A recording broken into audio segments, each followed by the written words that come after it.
বাড়িতে যতই বসে মোবাইল চালাই ততই গেল খাই। ডিজেল নিয়ে এলাম, ছাকনি সারে গাড়িতে ভরে দিলাম। নিগড়ের তেলে ময়লা বেশি তাই ছাকনি দিলাম, আবার তেলে ভরলাম। ধানের বস্তা বের করলাম, জড়ো করলাম, ক্লান্ত হয়ে গেলাম।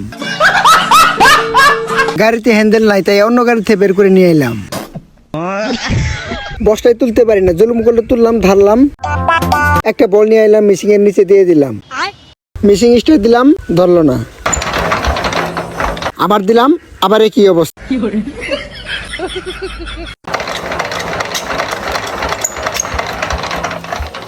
সেলাই নিয়ে এলাম, হাওয়া ছাড়লাম, আবার স্টার্ট দিলাম।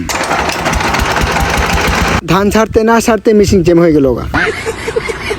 খুললাম, লাগাইলাম, আবার খুললাম। ধান পরিষ্কার করলাম, নামাইলাম, আবার ফিটিং করলাম। আবার ধান ধানলাম, চাউল বের করলাম।